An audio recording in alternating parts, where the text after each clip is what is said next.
online study that I'm going to explain to our students right now. So firstly, we have a saying called humans are like bicycles. If we are not heading towards something, doing something, we fall over. Okay, so this is said by James Wallman, a big a famous author who wrote Time and How We Use It. So this is what he says, but actually it means that we need to learn something when we are not when we are idle. We should not sit idle. That is what he meant. So that is what I'm going to explain to students right now in this webinar. So what are we going to learn in during the lockdown? There are several things that students can learn in the lockdown. First of all, when they're enrolling for a university, they can study online because universities are providing online education these days. So we can opt for an online education for any course like masters or bachelors. So and there are many benefits of studying online that I'm going to discuss in the next slide. You can see the benefits. One thing is we are going to reduce the cost. Students are going to save a lot of living expenses. If you're studying from your home, that means you're not going to spend any living expenses that that occur in the foreign country. So that means you're going to get reduced expenses. And second thing is you're going to reduce effort. In an online class, the lecture notes are made available online. So that means you're not going to download, you're not going to write the lecture notes, you're just going to download them. So you'll have less effort. Moreover, students who are studying abroad are forced to do some part-time job in order to cover their living expenses. But as the student is completing the part of the course at home from home, that means he is not going to do the part-time job during that time. So this is going to be a reduced effort for the students as well. And next thing is flexibility. Online classes are nothing but they're recorded webinars, recorded videos that are made available to students. They can play, pause, and resume these videos based on their convenience. So that means these online classes are planned with maximum flexibility in terms of attendance and availability. Whenever you want to start your class, you can start it, and whenever you want to stop it, you can stop it. So that is the benefit of your online study. Universities are choosing, they're providing these classes over their portals, which are made available to students, and that is going to be very helpful for them, and that is the best solution they can get during this lockdown. And easier assessments. What does that mean? Usually assessments are made by a university, okay, when after completing a part or a topic of your subject. So when these assessments are made, these assessments depend on how student receives and understands. So they usually conduct exams in the college, in the university, to to check how the student is doing.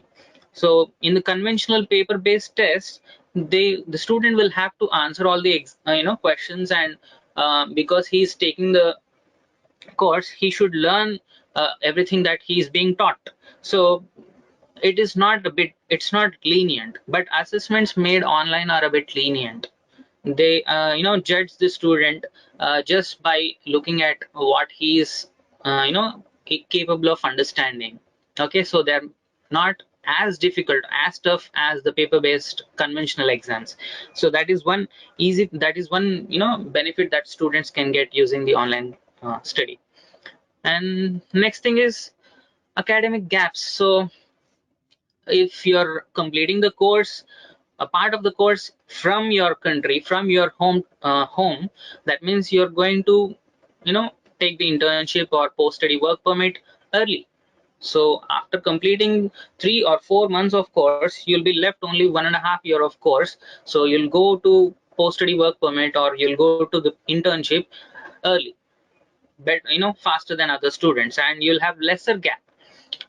It is actually a big no to have a gap in academics. So academics and professionals do not want to have any gap in their study or in their academics. Now if a student is waiting until the lockdown is lifted up, that means it is going to increase his gap. So that's a big disadvantage of not taking any online study during the lockdown.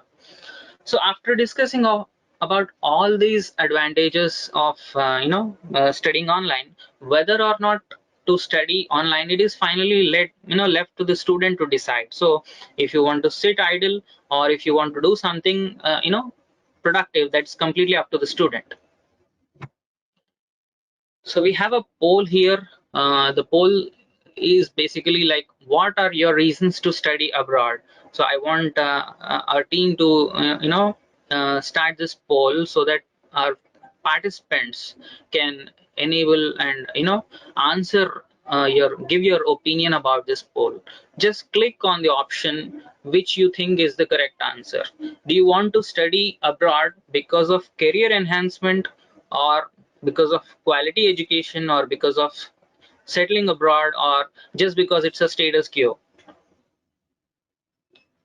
So after collecting all these responses, now the reason for conducting this poll, the reason for asking you to answer in this poll, is because I want you to think and decide what is the reason, because that's what I'm going to discuss right now. If you can see my screen, the next slide, it's about picking up what is right for you.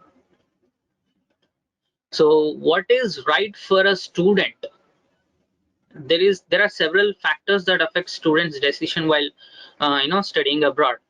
But what is right for the student is to be picked up by himself. So he should learn, he should know what is his requirement. If he doesn't know what his requirement is, then studying abroad is not, it's worthless. So there are many reasons that students get influenced by. Some people think that it's their dream to study abroad. Some people think it's their parents dream to study abroad. And some people think that you know it is important for them to improve their career enhancements or get a quality education. Now out of all these reasons, there are some students who just go with the flow. They go with the flow. That means they take the decisions of their parents or their relatives or their friends for granted. That means they follow what others are doing. They just do this because they don't have anything to do. They're merely following what others are doing. Or sometimes students will also take a decision of studying abroad just because one of their friends is studying in that country. So that is completely stupid.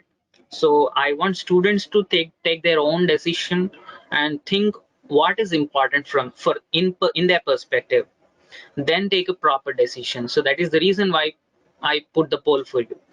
Now, which university you want to study? This is another question. This question is actually the biggest question, that and the first most question that occurs to any student who has planned to study abroad. Now, which university to study abroad, or study a master's program or bachelor's, whatever program that you want to study, it's up to the student. The student has to decide it.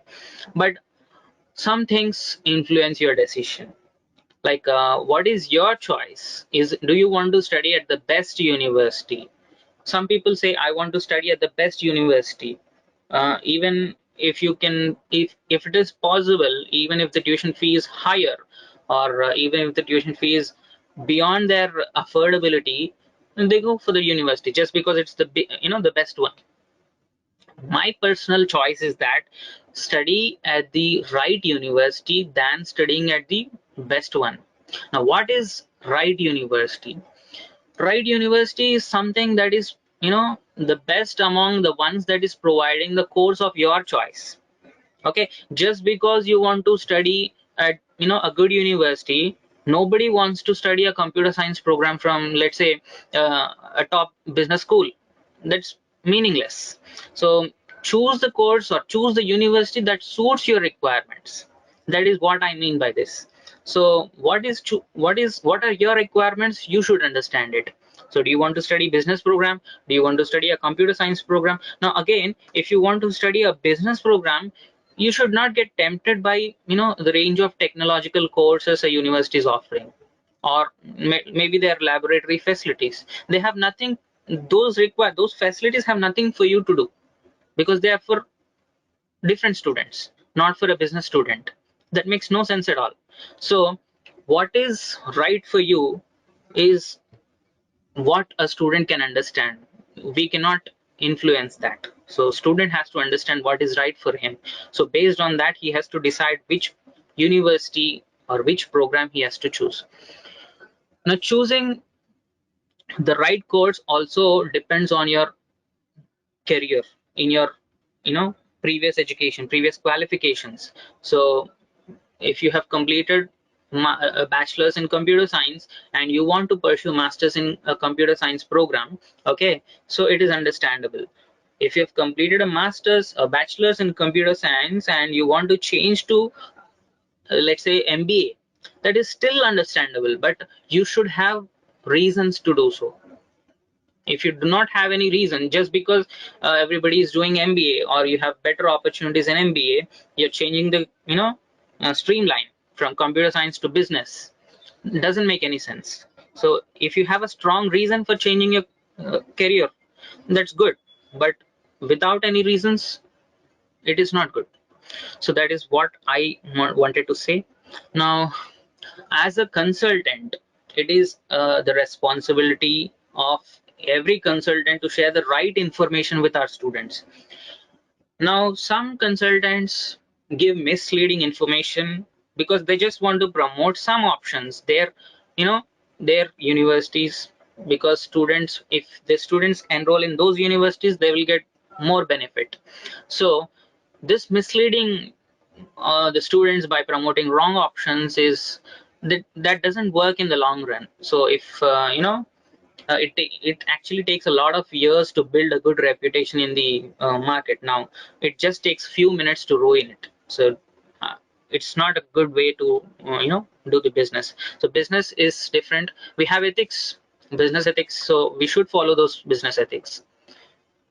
Now about language tests. So apart from studying online during the lockdown, let's say if you still want to study in the next intake, you want to defer the course instead of taking the course in online. If you want to just take the offline course, that means you want to attend the classroom. So you defer your admission and you go for the next intake, or you change the program start date. Whatever you do, you're still wasting your time during the lockdown. Now what you can do is prepare for the language tests. There are many English language tests that assess your proficiency before you take any admission or before you apply for the visa.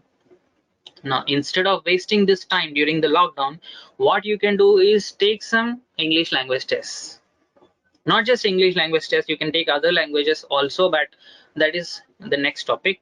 So when it comes to the English language test, there are several English language tests like IELTS and the GRE. There is PTE.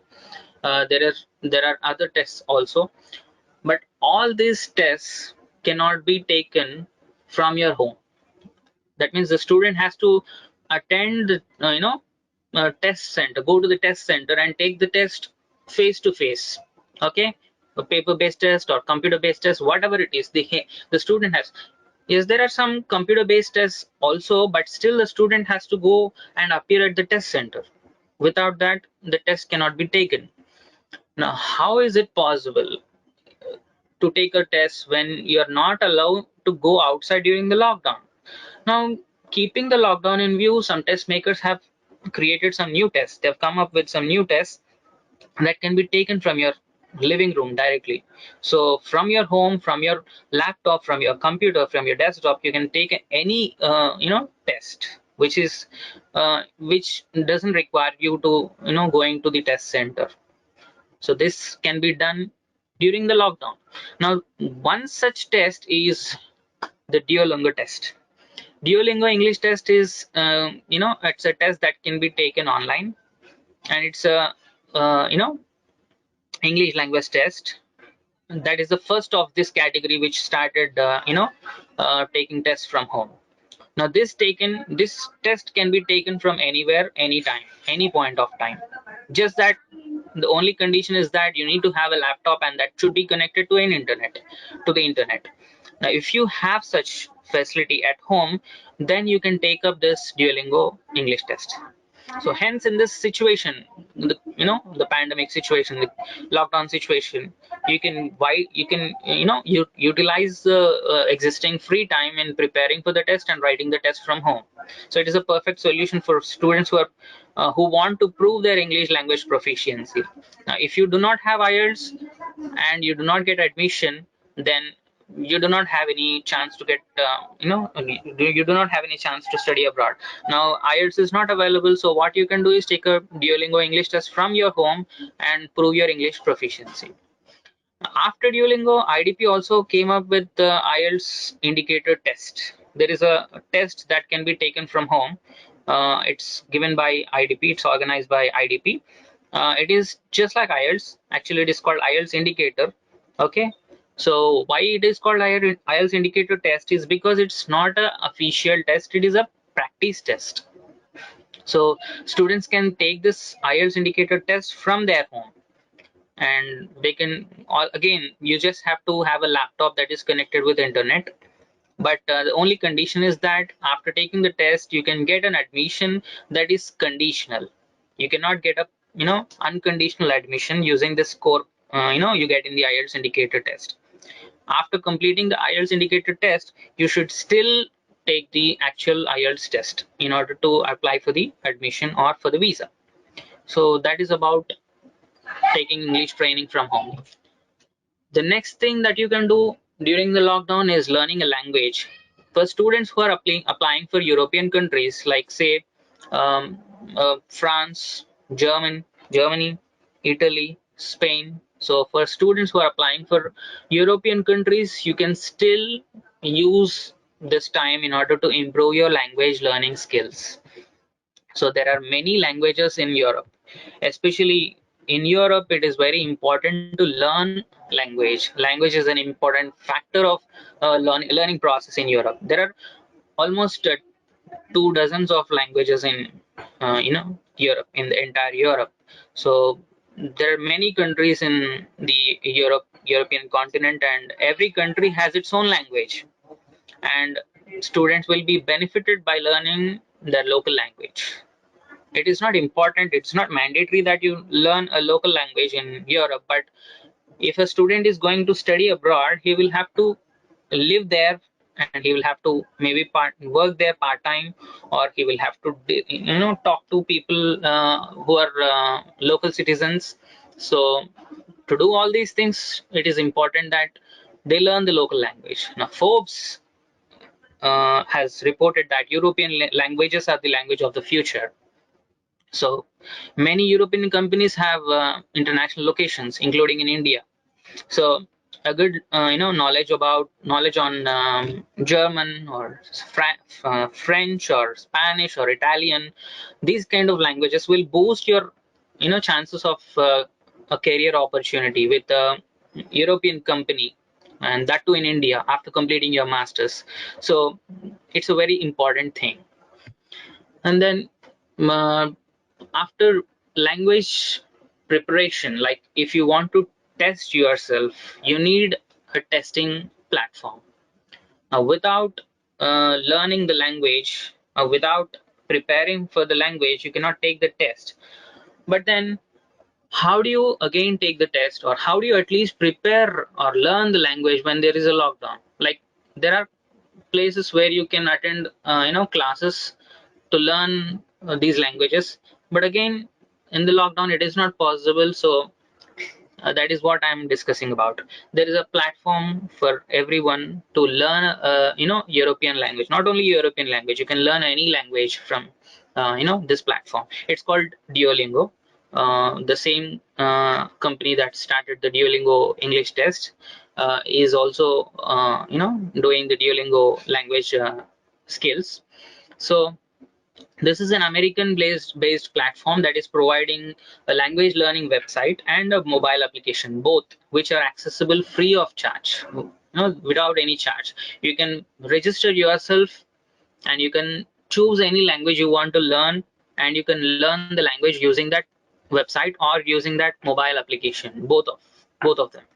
So until the lockdown is lifted, you have a lot of time. What you can do is just enroll there and learn some foreign language, and you can also take tests in the foreign language. And once you complete the this process, you can attend the test and you can get the evaluation. Now that's all about it. Before signing off, I would like to thank HDFC Credila team for giving me an opportunity to um, share my thoughts and be of some help to students. And I want to emphasize students not to give up hope on the dreams of studying abroad just because of the pandemic.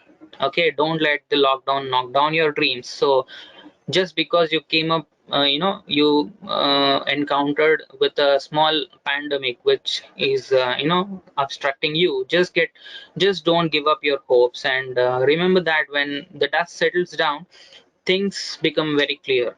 So I wish you all a very all the best for your future accomplishments. And that is how I want to conclude it. Have a great day.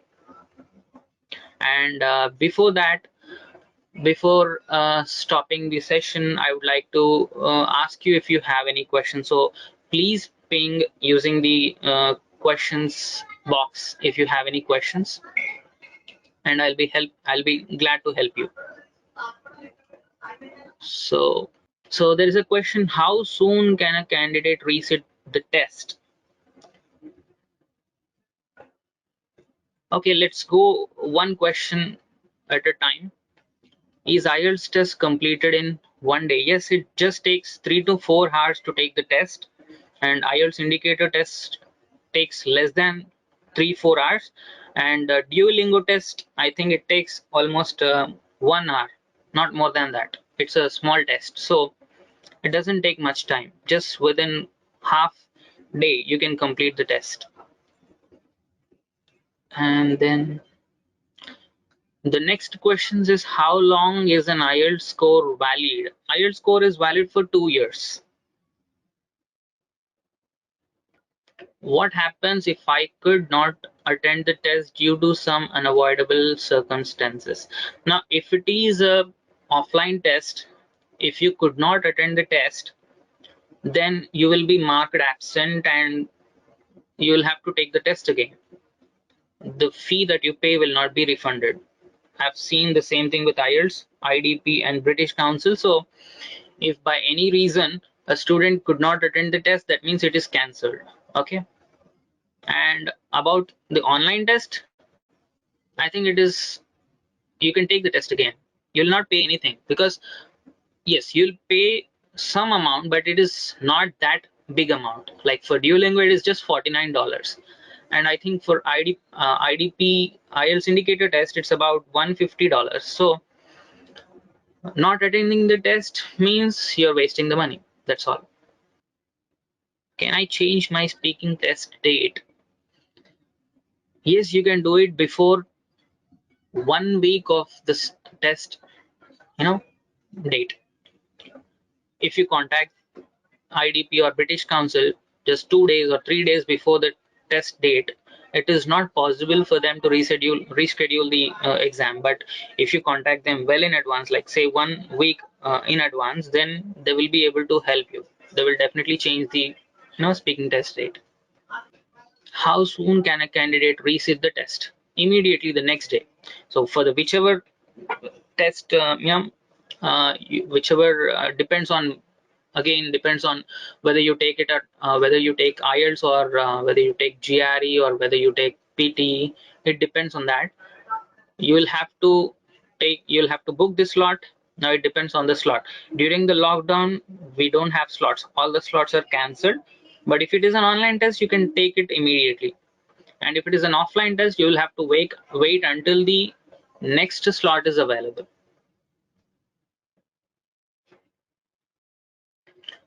Which IELTS test do I need if I'm applying for a UK visa?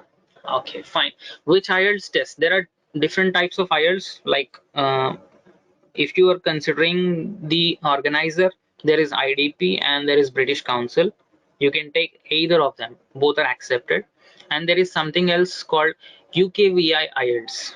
If you take UKVI IELTS, it is preferable because it is specially for UK students. Because the the vocabulary, the accent is different for British English and American English. If you're applying for USA, you can take IDP IELTS or British Council IELTS. But if you're applying to UK, it is preferable to apply for a UKVI IELTS. And either the case, you will apply for a academic IELTS, because there is general IELTS also. General IELTS is for professionals, not for students. Next question: is there any break between speaking and listening? It depends again on the test, if it is British Council or IDP. And even in IDP, some students get this all the 4 modules: listening, reading, writing and speaking, all 4 modules on the same day. And sometimes speaking is conducted on a different days. Usually speaking is conducted one day before the actual test, which includes listening, writing and reading. So whether you have a break in between speaking and listening or not, cannot be determined before it. So you'll have to wait until your slot is your date has been finalized or decided by the IDP. I need for the speaking test. If you're talking about the documents you need to carry for the speaking test, you will need to carry your passport, your ID proofs, and the confirmation of the booking. That's all you need to carry. Okay, what kind of accents can be heard in the listening and speaking tests? So there are 2 different accents that can be heard in listening and speaking. They're British and American. Most cases will have British accent itself.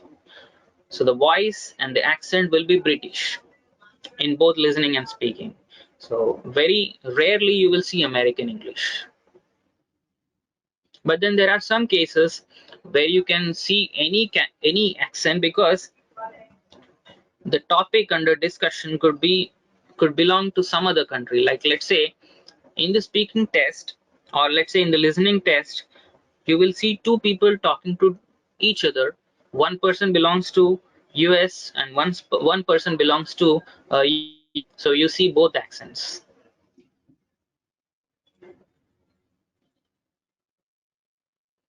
Yeah, we have another question here: how much is the visa fee? Visa fee, is it about UK or USA or which country? For UK, I think around it has 3 categories of visa fee. We have standard, priority and super priority. We have these 3 categories of visa. If it is standard, it will be around 35,000. If it is priority, it will be around 55 to 60,000 Indian currency. And if it is super priority, it will be somewhere around 1,25,000 or 27,000. That is about UK visa fee. If it is some other country, just let me know.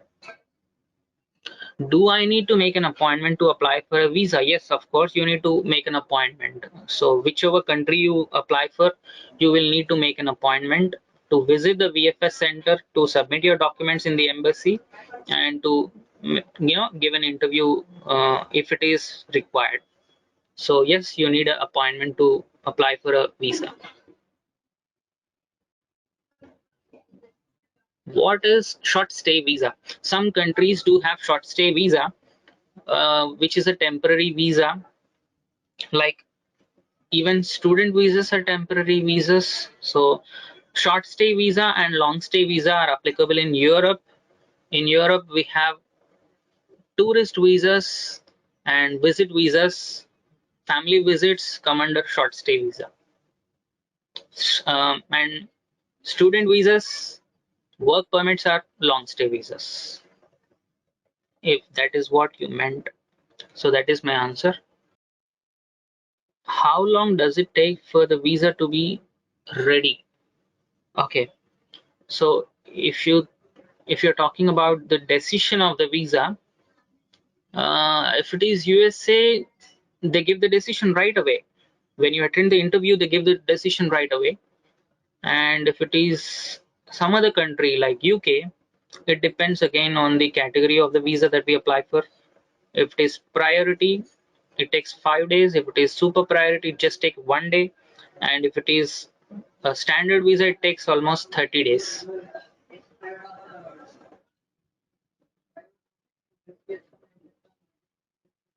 And Europe almost takes 2 weeks for visa processing. Almost all countries in Europe take 2 weeks. How do I know if my course is suitable for a student visa? No course needs to be suitable for a student visa. Any course you take, you can still apply for a student visa. But the chances of getting the visa depend on the course, of course. Like if your course is, if you have studied bachelor's in computer science and you're changing the program, you're applying for a, a different category of program, like say business MBA. Now the it has some impact on the visa decision, certainly, but it is not that big. It is not that big effect.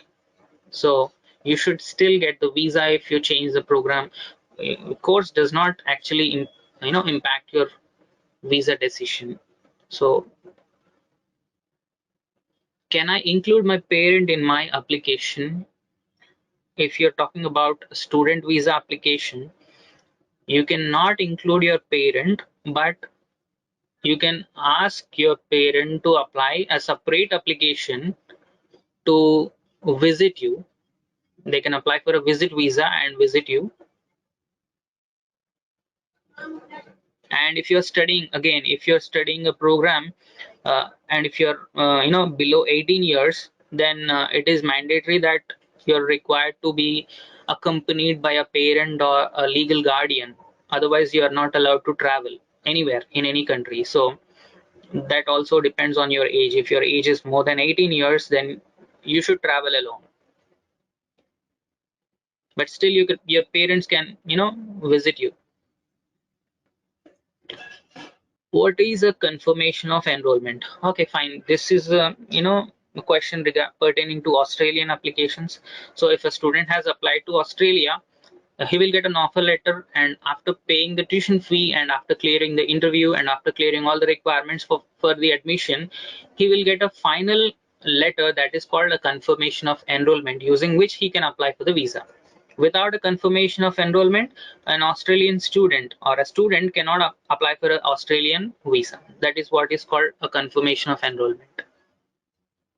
What does multiple entries mean? Okay, so multiple entries mean if a visa has if a visa is granted and an applicant wants to travel multiple times using the same visa, then he has to opt for multiple entries, which means he can travel 3 or 4 times or multiple times using the same visa. If an applicant does not opt for a multiple entry visa, he will by default get a single entry visa. If you apply for a visit visa and you get a single entry visa, that means you're allowed to travel only once. After you return, you will have to again apply for a visa. Okay, but a multiple entry visa means that you can travel back to India and again travel to that country using the same visa. So that is what it means, multiple entry visa. Okay, IELTS exam. I need to postpone, cancel my application. Will I receive the refund for the fees? Again, it depends on when you contact them. If you contact them well in advance, like say 1 week or 10 days before the start date or before the test date, you might stand high chance to getting the refund, full refund. But if you do not tell them in advance, if you tell them just 1 day before the exam or 2 days before the exam, they may not postpone or cancel your exam on, and they may not refund your fees. Okay, so let us conclude now. uh, I hope I have cleared all your questions, and I hope I gave you information that was useful for you. So let's conclude the session, and if you have more questions, you can always write an email, and I'll be happy, more than happy to write response to you. to your questions. So that's all for now. Goodbye. Thank you for uh, participating in the webinar.